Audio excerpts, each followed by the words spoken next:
Discover the world के मुअज़्ज़िज़ दोस्तों, अस्सलाम वालेकुम। नाज़रीन गिरामी, ये बात तो सभी जानते हैं कि इस दुनिया का आगाज हजरत आदम अलैहिस्सलाम से हुआ। ये दुनिया कायम हुई और फिर इस दुनिया में बाकायदा हर चीज का निजाम कायम किया गया ताकि आदम और हव्वा और फिर आने वाली नस्लें बेहतर तौर पर इस जमीन पर जिंदगी गुजार सकें। लेकिन अक्सर हमारा दिलो दिमाग हमसे ये सवाल करता है कि आदम से पहले दुनिया में क्या था और कैसे ये दुनिया वजूद में आई। ये और इस जैसे कई सवालात हैं जो हमें सोच के घोड़े दौड़ाने पर मजबूर करते हैं। ये सवाल अभी से नहीं बल्कि गुजरी कई नस्लों को उलझन में डालने का सबब बना रहा। यही वजह है कि आप सल्लल्लाहु अलैहि वसल्लम के दौर में भी अक्सर लोग यही सवाल करते थे कि इस दुनिया में आदम से पहले क्या था। इसके मुतालिक बात करते हैं, लेकिन इससे पहले आपको इससे जुड़ी मुख्तलिफ थ्योरीज बताते चलें कि साइंसदान, ईसाई और मुख्तलिफ लोगों के मुताबिक बयान करते हैं कि जमीन पर आदम को उतारने से पहले यहाँ शैतान को फेंका गया। जब अल्लाह ने आदम की तख्लीक की थी तो पहले उन्हें जन्नत में उतारा गया था और तख्लीक के बाद सब फरिश्तों को कहा था कि इसे सजदा करो। सब ने सजदा किया, लेकिन इब्लीस ने इनकार किया। इस वजह से उसे जन्नत से निकाल कर जमीन पर फेंक दिया गया और हजारों साल वो इस जमीन पर रोता रहा। और फिर इसने कयामत तक की मोहलत मांगी कि मैं बंदों को राह रास्त से भटकाऊंगा। और जैसा कि शैतान आग से बना था तो कहा यह जाता है कि आदम से पहले सिर्फ जिन थे और इस जमीन पर फितना और फसाद करते थे। तो फरिश्तों की फौज भेजी गई जिन्होंने शैतानों के खिलाफ जंगे अजीम की और तब से जिनों का बसेरा सिर्फ जजीरे और समंदर है। इसके बाद कुछ साइंसदानों और ईसाइयों का कहना है कि जमीन पर आदम से पहले सिर्फ डायनासोर्स थे जो हजारों साल पहले इंसानों की आमद से पहले इस जमीन पर आबाद थे। लेकिन इंसानों की आमद के साथ उनकी नस्लें खत्म होने लगी। इसी तरह बाद साइंसी रिसर्च के मुताबिक आदम से पहले इंसानों जैसी कुछ मखलूकात आबाद थी और मुख्तलिफ जगहों से मिलने वाली अजीबो गरीब इंसानी खोपड़ियों और इंसानी ढांचों के आसार ये जाहिर करते हैं कि यहाँ आदम से पहले भी मखलूकात आबाद थी जो पहली कौमों की तरह शायद तबाह हुई थी। और कुछ लोगों के मुताबिक ये जमीन खलाई मखलूकात का मरकज था। दोस्तों, इनमें से पहली दो थ्योरीज तो किसी हद तक सच है, लेकिन बाकी थ्योरीज के बारे में कोई भी शवाहिद नहीं है। ये सिर्फ फर्जी कहानियां हैं जो हर कोई अपने अपने नजरिए के मुताबिक पेश कर देता है। बहरहाल कुरान इस बारे में क्या कहता है?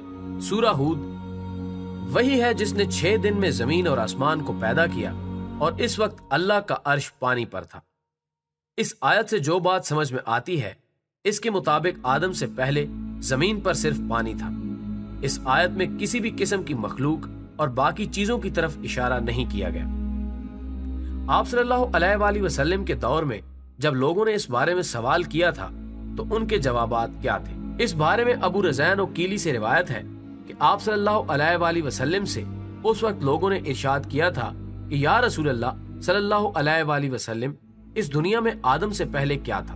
तो आप सल्लल्लाहु अलैहि वसल्लम ने जवाब दिया था कि सिर्फ अल्लाह था, ना ऊपर हवा थी ना नीचे, और अर्श पानी पर था। और अल्लाह ने एक कलम को वजूद में आने का हुक्म दिया, फिर उससे कहा कि लिख। और इस तरह इंसानों के आने से 50,000 साल पहले ही हर चीज, तमाम मखलूकात की तकदीरें और उनके बारे में सब कुछ लिख कर लोहे महफूज में महफूज कर दिया गया। बुखारी शरीफ में एक जगह बताया गया है कि एक बार आप सल्लल्लाहु अलैहि वसल्लम के पास यमन से एक वफद आया और कहा कि हमने आपसे इल्म लेना है, आप हमें बताएं कि इस जमीन पर आदम से पहले क्या था।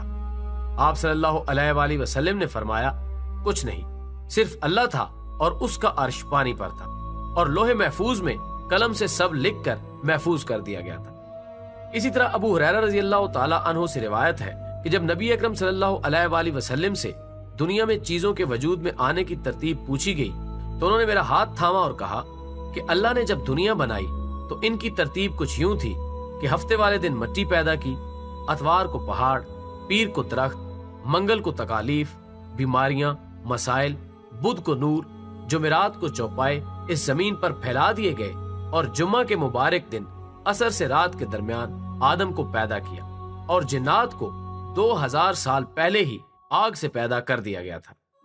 इस तरह ये दुनिया वजूद में आई और आदम जमीन पर आया और इसके बाद इंसानों की नस्लें चली और ऐसे ही एक दिन अल्लाह इस जमीन पर इंसान को दिया वक्त खत्म कर देगा और जैसे ही ये दुनिया बनी ऐसे ही खत्म हो जाएगी। اللہ سے دعا ہے کہ جب تک ہمیں زندگی عطا کی گئی ہے اسے ہمارے لیے نیکی کا ذریعہ بنا دے، اور وقت قیامت جب اللہ کے سامنے پیش ہو تو ایمان کی روشنی سے چمکتے چہروں کے ساتھ ہو، نہ کہ گناہوں کا بوجھ لیے۔ آمین۔ ویڈیو پسند آنے کی صورت میں اسے زیادہ سے زیادہ لائک کر کے ہماری حوصلہ افزائی کریں اور دوسروں تک پہنچانے میں ہمارا ساتھ دیں۔ ہماری اگلی ویڈیو آنے تک اپنا، دوستوں اور گرد و نواح کے تمام لوگوں کا بہت سارا خیال رکھیے گا۔ اللہ حافظ۔